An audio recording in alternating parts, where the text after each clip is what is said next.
বলছে নিরাকার একটা ফুল ভাসছে, সেই ফুলটা কি ফুল, আর কোথার থেকেই আসছে, আর কোথায় বা যাচ্ছে, আর কোথায় বা ভাসছে।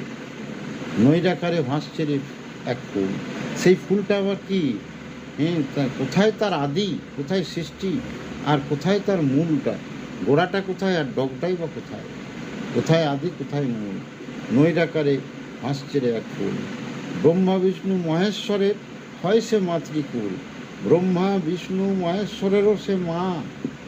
সেই মা কেন তাদের মা, না তাদেরও যখন রূপ ধারণ করে আসতে হবে এই পৃথিবীর জগতে, তাকে ওই মাকে আধারটাকে ধারণ করতে হবে, আশ্রয় করতে হবে।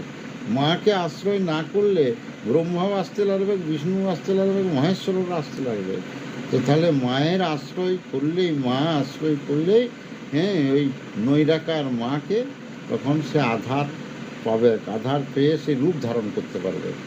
নাহলে ব্রহ্মা বিষ্ণু মহেশ্বর রূপ ধারণ করতে পারবেন না। সেই জন্যে মেয়েদের ওই মেন্সটাকে বলে সেই ফুল কি, নৈরাকারে সেই ফুলটা ভাসছে, নিরাকারে ফুলটা ভাসছে।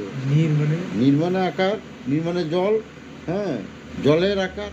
নিরাকার মানে হচ্ছে নির্মাণে আকার, নির্মাণে জল, জলের আকার, নির্মাণে জল, জলের আকারে সেই ফুলটা আসছে।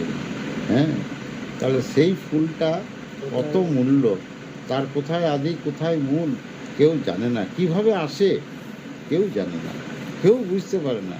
ঠিক 12 বছর বয়স যখন হবে মেয়েদের, সেই ফুলটি আসতে শুরু করবে।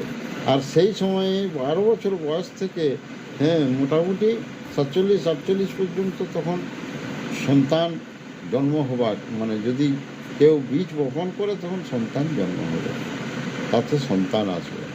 তাহলে এইটা মহামায়া মায়ের খেলা, এইভাবে মা সৃষ্টি আছে। একটা কীট, একটা কৃমি, একটা হাঁস, মুরগি, কুকুর, বেড়াল, সবাইকারই ওই রকম একই ক্রিয়াতে সমস্ত কিছু সৃষ্টি হচ্ছে।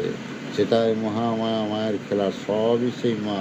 এই জন্যে রামপ্রসাদ গাইলে ভবেরে সব মাগির খেলা, মাগির আপ্তভাবে গুপ্ত লীলা, মায়ের লীলা বোঝা ভার, যে লীলা বুঝে সেই তো মা। এই সেই যে আমি যেমন বলছি, সব যদি শুনে সব বুঝে তখন সেও মা হয়ে যাবে। বললে কে বলে রে কালী কেমন, কালী কেমন, দর্শনে না পায় দর্শন।